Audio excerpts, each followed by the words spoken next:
E aí, galerinha, como estamos? Voltamos. Eu voltei. Agora para ficar de novo. Tudo bem com vocês? Vamos retomar nossas aulinhas aí. O assunto de hoje nesse módulo é o módulo 17 para o extensivo, módulo 10 para o terceirão extensivo noturno. Já tem uma lista de exercícios, né? Com alguns exercícios para vocês fazerem.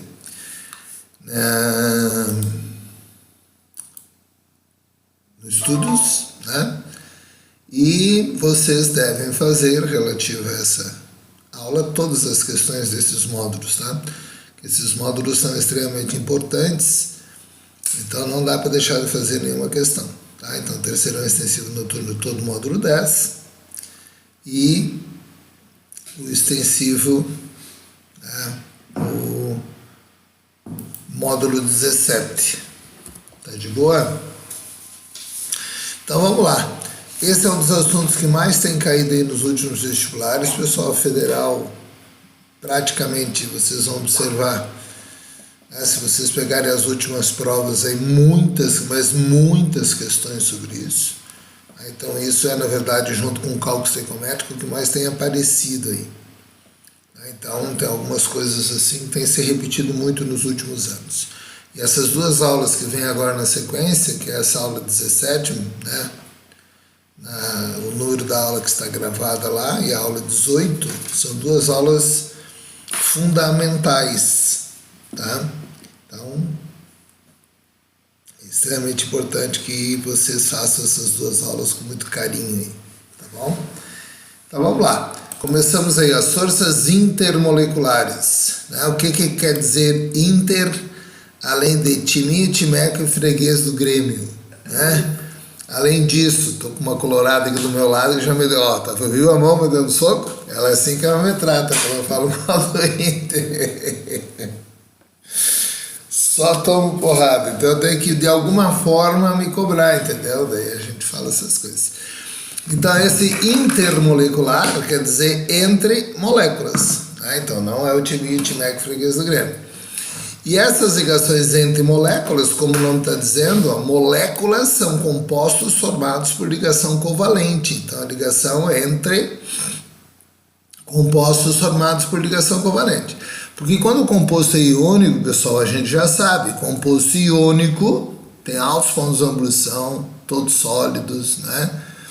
Cristalinos e todas as características que nós já vimos. Os metálicos todos são sólidos também, além de serem sólidos, com exceção do mercúrio, né, que é líquido, e além de serem sólidos, apresentam altos pontos de fusão e ebulição, né? Já os compostos covalentes podem ser sólidos, líquidos e gasosos. E quando nós vimos isso, eu chamei a atenção de vocês. E falei, se o cara é líquido, tu já sabe que não é iônico, não é metálico. Tirando mercúrio, que é líquido, mas fora isso, água. Não é iônico, não é metálico. É covalente. CO2, O2, álcool, qualquer substância que não esteja no estado sólido, tu já sabe que é covalente. Olha como é tranquilo. Então, quem explica os diferentes estados físicos dentro dos compostos covalentes são as forças intermoleculares. Elas que vão dizer qual é o estado físico e qual é o ponto de fusão e ebulição da substância. Então, isso é extremamente importante para que você tenha entenda esta ideia aqui e consiga identificar qual é o composto que tem maior ou menor ponto de fusão e ebulição.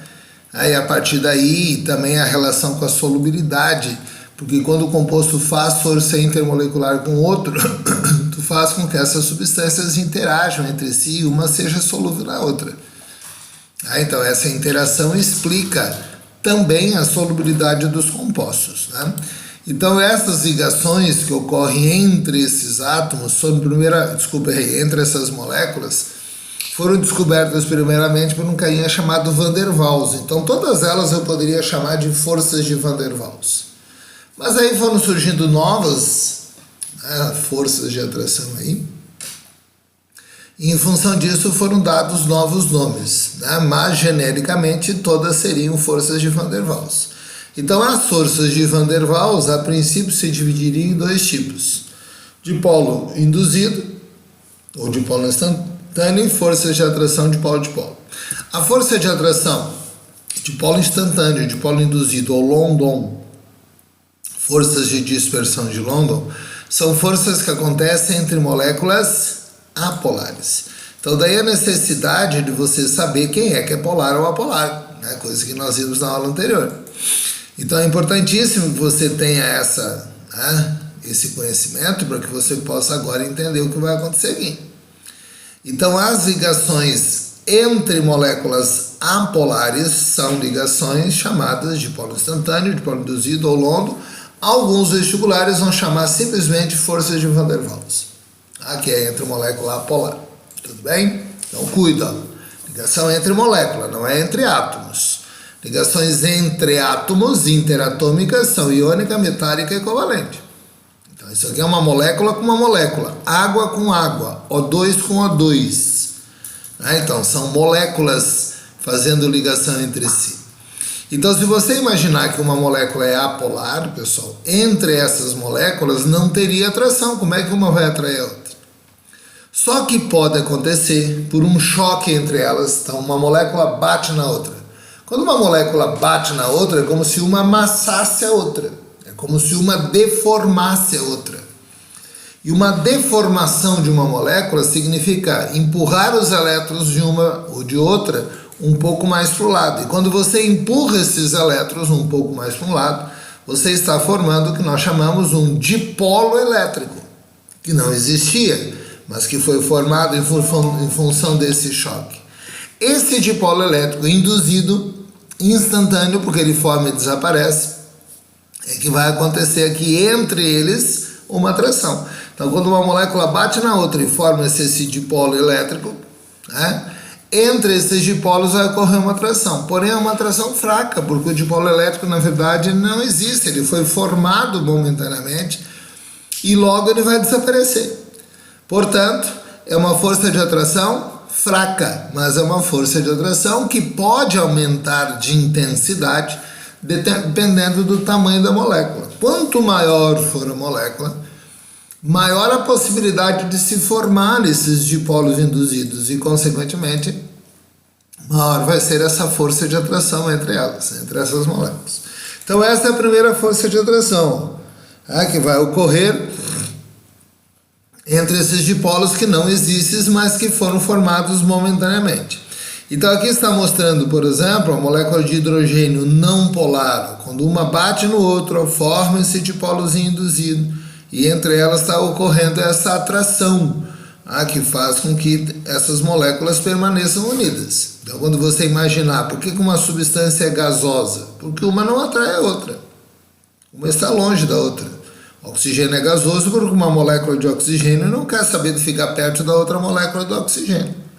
Mas você sabe que existe oxigênio líquido.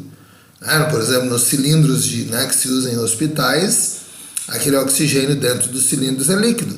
Como é que se transformou esse gás em líquido? Para eu transformar em líquido, eu tenho que aproximar essas moléculas e fazer uma ficar juntinha da outra. E para eu poder fazer com que elas fiquem uma juntinha da outra, elas têm que se atrair. E essa atração se dá por esses dipolos induzidos. Aí tu força a formação de um dipolo, em função disso, uma vai atrair a outra. E aí, como eu falei para vocês, dependendo do tamanho da molécula, essa atração pode ser maior ou menor. Então, se você pegar hidrogênio, por exemplo, o hidrogênio é uma molécula extremamente pequenininha, então a formação desse dipolo fica mais difícil. Já se tu pegar iodo, por exemplo, CO2, já começa a ser moléculas maiores. O iodo é tão maior que as moléculas de iodo se encontram no estado sólido. Como é que uma molécula apolar é sólida? É sólida justamente porque, sendo uma molécula maior, a massa molar do iodo é 254 e o hidrogênio é 2, olha a diferença. Então, em função dela ser uma molécula grande, a área de contato entre elas é maior, então isso facilita a formação de um dipolo elétrico. Só que essa força, apesar de ser mais forte, né, do que do hidrogênio, no iodo, por exemplo, mais forte que o hidrogênio, é uma força de atração fraca. E tanto é fraca que essas substâncias vão ter ponto de fusão e ebulição baixos. Então o iodo, por exemplo, ele sublima com facilidade. O que é sublimar? Passa do estado sólido para o gasoso com extrema facilidade. E isso acontece justamente em função de que a atração entre essas moléculas é muito fraca. Então tu aquece um pouquinho e as moléculas já se soltam uma das outras. Da mesma forma o CO2. O gelo seco. O gelo seco é CO2 em estado sólido. Mas o gelo seco sublima naturalmente. Se você deixar exposto, né, ao ar, a pressão atmosférica, ele forma gás naturalmente. Por quê? Porque as forças de atração entre as moléculas é muito fraca, então é muito fácil você formar vapor a partir do CO2, né? CO2 sólido. Então ele já sublima direto. Então essas substâncias, que são substâncias apolares, que se encontram no estado sólido ou líquido, vão ter ponto de fusão e ebulição baixos em função de que a força de atração é baixa, é fraca, tá? Depois vem a chamada força de atração dipolo-dipolo, também chamada de dipolo permanente, a FDP, né, que não é força de dipolo permanente, a outra é FDI, força de dipolo induzido, ou instantâneo. Essa vai acontecer entre moléculas polares. Aqui, pessoal, você não precisa induzir um dipolo. O dipolo já existe, está aí, ó, ele é permanente. Então o HCl, ó, por exemplo, tu tem um polo positivo e um polo negativo. E a molécula é polar. Se a molécula é polar, entre essas moléculas, a atração que vai ocorrer chama-se força de atração dipolo-dipolo, que é uma atração mais forte porque você tem o dipolo elétrico formado. E aí lembre-se, né, como eu falei para vocês, que é necessário que tu saiba quais são essas, né, moléculas aí, polares e apolares. Então lembrando, as apolares são as substâncias simples, todas, os hidrocarbonetos, chamomirol, todos os hidrocarbonetos, as moléculas lineares, trigonais planas e tetraédricas, desde que os ligantes sejam iguais. Essas são as apolares. O resto é polar. Então, se é apolar, a ligação intermolecular chama-se dipolo induzido London, né? Ou simplesmente Van der Waals. Se for polar, a força de atração chama-se dipolo-dipolo, né? Ou dipolo permanente. Só que dentro da dipolo permanente existe uma força de atração especial chamada ligação de hidrogênio. As ligações de hidrogênio são uma força de atração dipolo-dipolo. Agora, por que são especiais? Porque essa força de atração vai acontecer entre H e FON, F-O-I-N. E o que o FON tem de especial? O FON, flúor, oxigênio e nitrogênio, são os três átomos mais eletronegativos. Consequentemente, o polo positivo e negativo que existe nestas moléculas é mais forte, é mais intenso que nas outras moléculas polares. Em função disso, essa força de atração dipolo-dipolo é uma força de atração especialmente forte. E ela é tão forte, tão intensa, que recebe um nome especial, um nome particular. Ela é chamada de ligação de hidrogênio, que é a famosa ponte de hidrogênio. Só que hoje em dia a IUPAC recomenda que não se chame mais de ponte de hidrogênio. Então você vai ver na química, não vai aparecer com esse nome, tá? A química vai aparecer como ligação de hidrogênio. Mas eu sei que a biologia ainda usa muito essa terminologia, né, ponte de hidrogênio. E a biologia é muito rica, né? Os exemplos que nós temos dentro da biologia são inúmeros exemplos. Bioquimicamente falando, essas ligações de hidrogênio são de fundamental importância. Começando pelo DNA, né? As ligações que ocorrem entre as duas fileiras de DNA são basicamente ligações de hidrogênio, onde você tem a adenina, né, a citosina, a timina, né, todas essas ligações que vão ocorrer entre as duas fileiras, mantendo essas fileiras unidas, são ligações de hidrogênio, entre H e O, entre N e H, basicamente entre esses dois átomos aí, HO e HN, que é o F só no HF, na verdade, né? Então nós temos, né, uma força de atração especialmente forte. E no que isso vai contribuir? Vai contribuir exatamente nos diferentes pontos de fusão e ebulição que as substâncias vão apresentar. Então quem tiver ligação de hidrogênio deve ter ponto de fusão e ebulição anormalmente elevado em relação a quem não tem, considerando moléculas, né, polares. Então a água, por exemplo, a água pelo tamanho de molécula que ela é, pessoal, ela era para ser um gás. Todas as moléculas do tamanho da água são gasosas. Por que a água não é um gás? Porque a água, além de fazer ligação de hidrogênio, a água tem a capacidade, como mostra a figura aí, de fazer 4 ligações de hidrogênio. Então um número bastante elevado de ligações. E ela consegue fazer essas 4 ligações, pessoal, deixa eu ver se eu consigo mostrar na caneta de maneira que você enxergue isso. Porque a molécula é uma geometria angular, lembra? Ó, vamos ver como é que eu faço aqui para que você enxergue. Opa, legal, você organiza. Assim, ó, geometria angular, ó, tá vendo?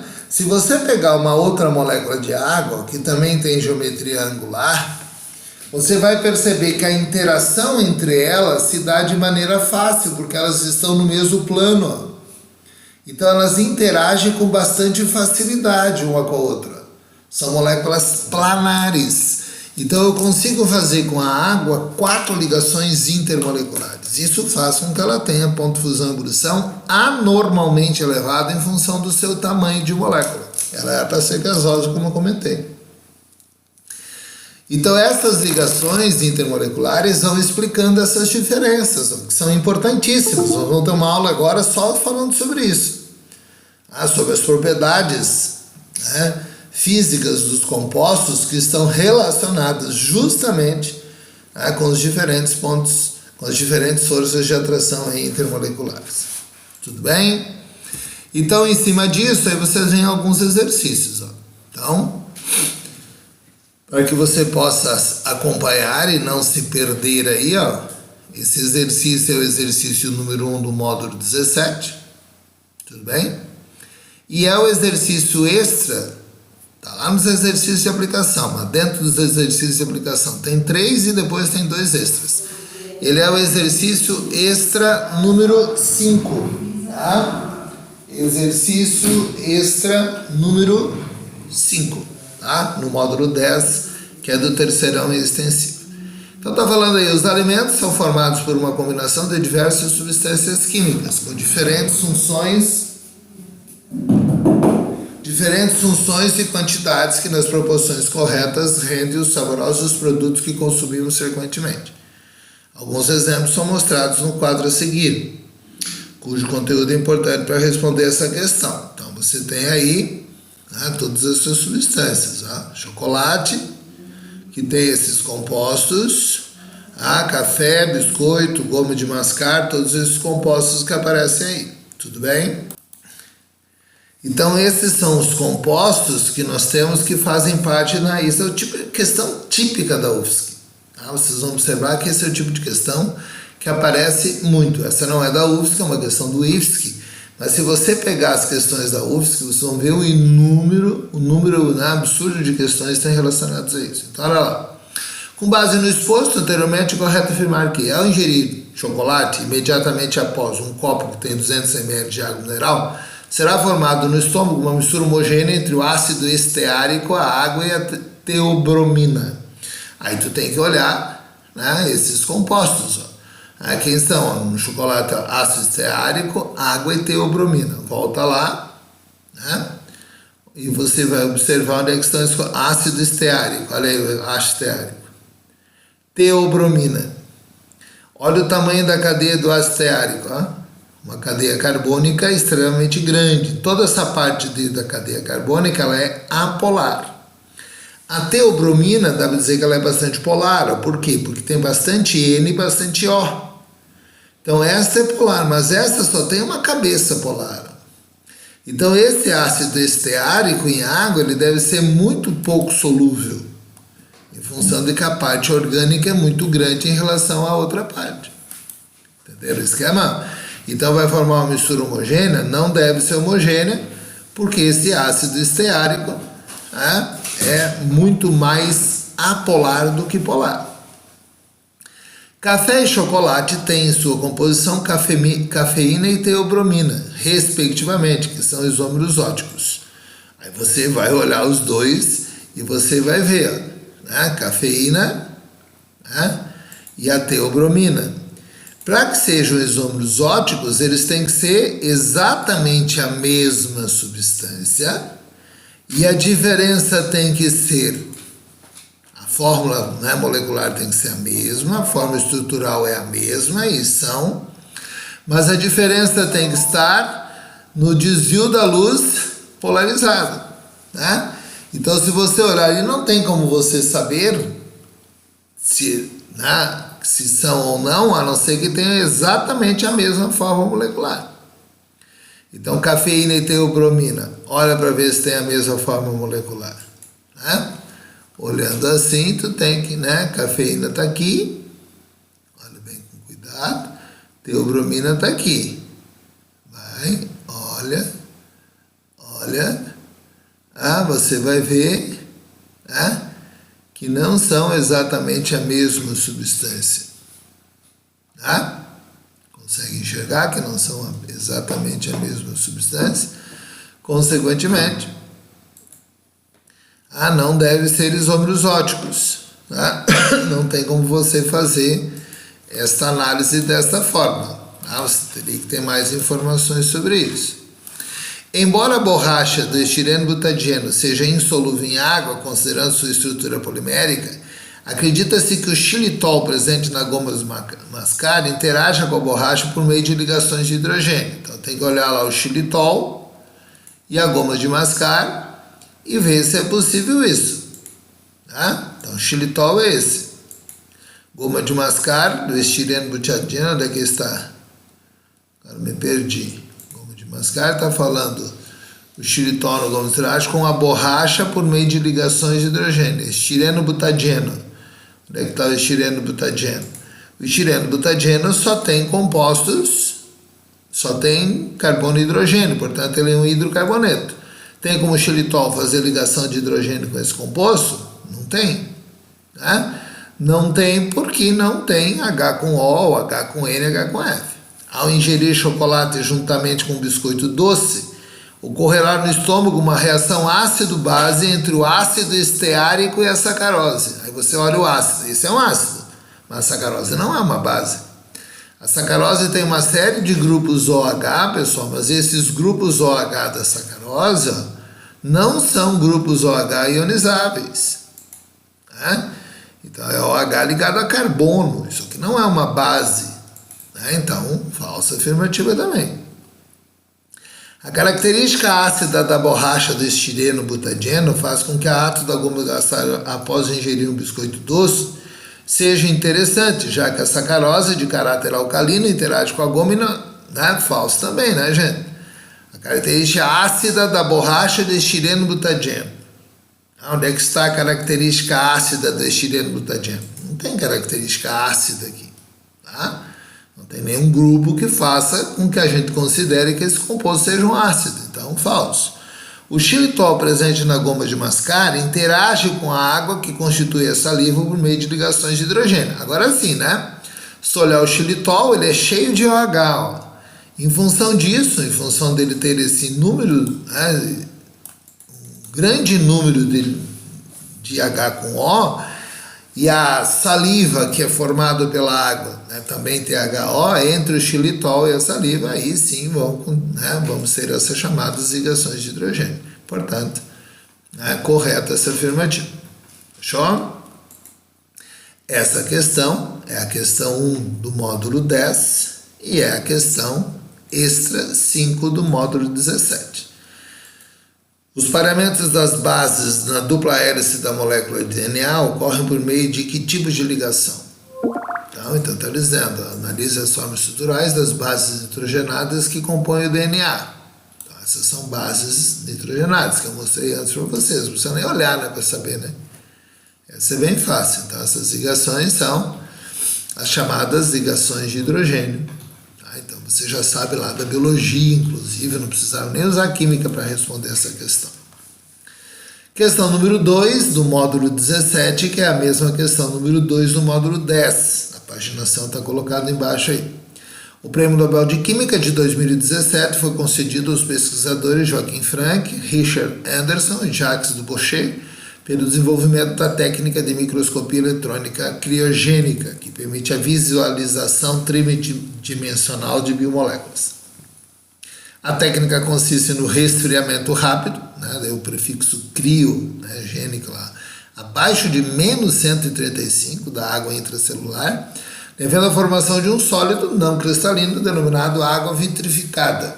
Considere as afirmações a seguir sobre os resultados físicos da água. A água na temperatura ambiente é líquida por causa das ligações de hidrogênio entre suas moléculas. Correto? Isso faz com que a água se encontre no estado líquido. A água abaixo de zero cristaliza mantendo a mesma densidade. Não, né, pessoal? Sabe que a densidade da água abaixo de zero não é a mesma densidade. Tanto é que o gelo boia na água. Por quê? Porque é menos denso.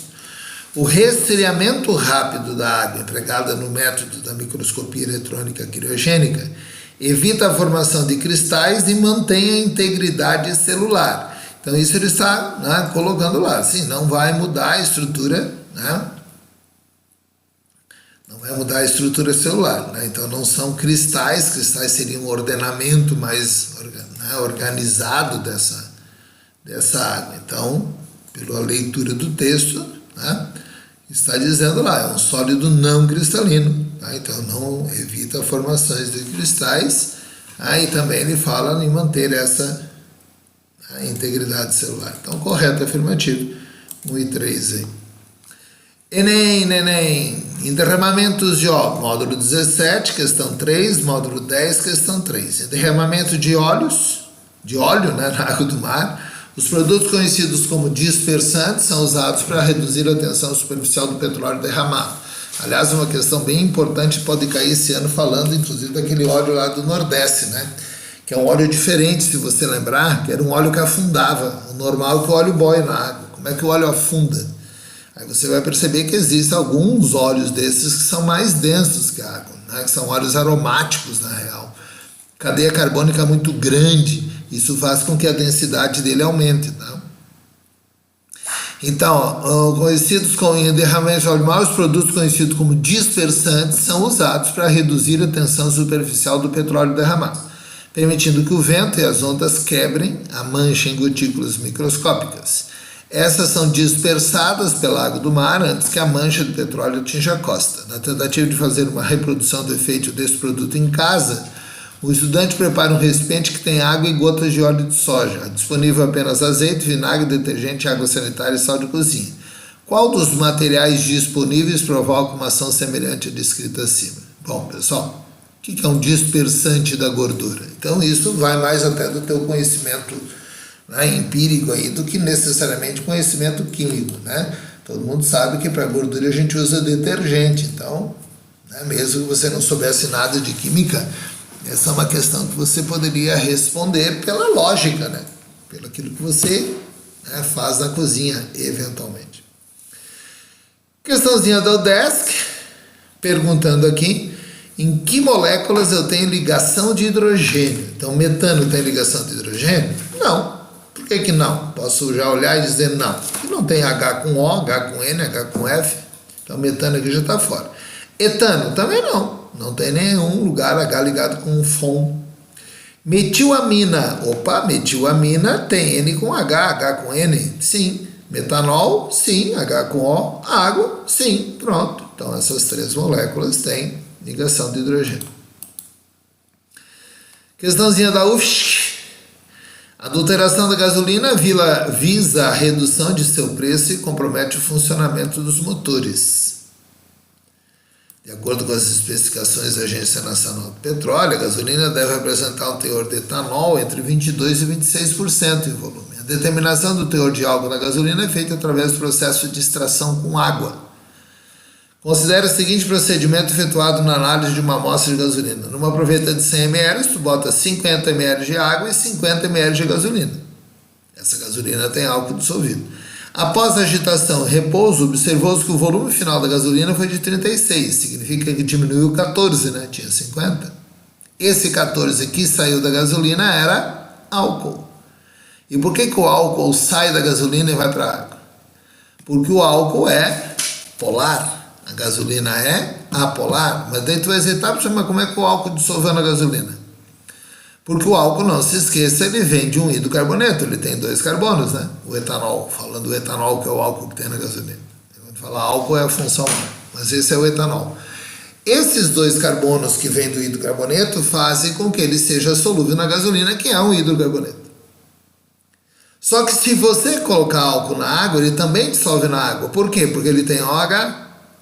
Então, com a gasolina, ele faz interações que são dipolo induzido. Ele faz interação com a parte apolar. Com a água ele faz interação que é ligação de hidrogênio, porque tem H com O. E a ligação de hidrogênio é uma ligação mais forte que a ligação chamada de dipolo induzido. Por isso que o álcool preferencialmente passa para a água, né, ao invés de ficar na gasolina. Então com Wilson, isso foi o que aconteceu, você tirou o álcool da gasolina que foi para a água. Então, quando você tem esse álcool na gasolina, você agita a gasolina e o álcool vai passar para a água. Tudo bem? Então, no procedimento descrito acima, a mistura final é homogênea? Não, porque água e álcool não se dissolvem na gasolina. A água e o etanol estabelecem interações do tipo de polo permanente e de polo permanente. Gente, essa é uma afirmativa extremamente importante que tem que tomar cuidado, ó. A água e o etanol estabelece, na verdade, uma interação chamada ligações de hidrogênio. Mas eu falei lá atrás para vocês que a dipolo-dipolo tem 2 tipos, a dipolo-dipolo normal e uma especial chamada ligação de hidrogênio. Então, a ligação de hidrogênio é uma dipolo-dipolo, ela é uma dipolo permanente, só que é uma dipolo permanente especial chamada ligação de hidrogênio. Então, verdade. As interações entre o álcool e a água são mais intensas do que aquela entre a gasolina e o álcool. Sim, por isso que o álcool passou para a água, verdade? Água e moléculas dos componentes da gasolina interagem por ligações de hidrogênio. Não, água e gasolina não interagem, por isso que a água não se dissolve na gasolina. Então, falsíssima. Depois de aproveitar uma ensolarada manhã na piscina, seu apetite eu faço preparar para o almoço um prato de macarrão com molho de tomate. Pessoal, questão igual a essa da UFSC caiu em 2015, 16, 17, 18, 19 e 20, ou seja, nos últimos vestibulares todos. A receita é relativamente simples.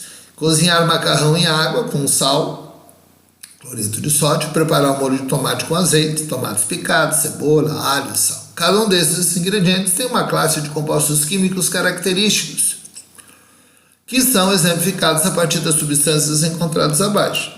Então, aí estão as substâncias todas, né? O macarrão, que é o amido, o azeite, que é um ácido carboxílico, o tomate, olha o tomate, que é o licopeno, lógico, o tomate tem um monte de água, mas tem essa substância chamada licopeno, que é um hidrocarboneto. No alho tem a alicina, né? Então, são compostos que você encontra presente nesses alimentos. Por terem polaridades opostas, o amido e a água, não, né, gente? Não precisa nem continuar. O amido é cheio de OH, portanto, ele é polar. Por isso que a gente consegue, né, dissolver, né, ou fazer o amido interagir com a água. Então, falsa afirmativa. Ao adicionar sal de cozinha à água, o cozimento do macarrão, para o cozimento do macarrão, a temperatura de ebulição da água diminui. Bom, você vai ver isso mais tarde. Não, falso. Isso é uma propriedade chamada ebulioscopia. A adição do sal na água aumenta o ponto de ebulição da água. Ao temperar o molho de tomate com alho picado, ocorrem interações do tipo ligações de hidrogênio entre a alicina e o licopeno. Então, olha lá, alicina, licopeno, não tem como haver entre os dois ligação de hidrogênio. Nenhum dos dois tem H ligado com O ou com N, né? Então sem chance. No amido estão presentes ligações covalentes polares entre átomos de carbono e oxigênio. Sim, carbono e oxigênio são átomos diferentes, portanto ligação polar. A mistura entre o macarrão e o azeite exemplifica uma reação ácido-base. Macarrão e azeite. Não, porque o amido não é uma base. Tá? Então, falso afirmativo. Tá? Ao adicionar sal de cozinha ao molho de tomate, ocorre uma reação de adição à dupla ligação, fazendo com que o Na+ ligue-se com... Nada a ver, né, pessoal?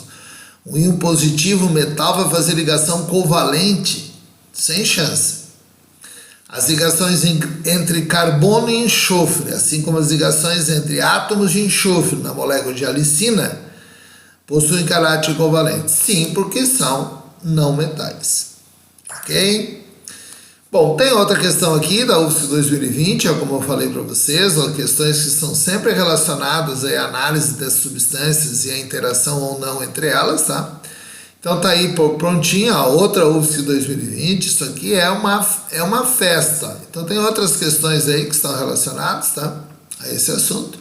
Você, por favor, né, faça, todas estão aí devidamente gabaritadas, né? E aí depois a gente brinca um pouquinho com isso, tá bom?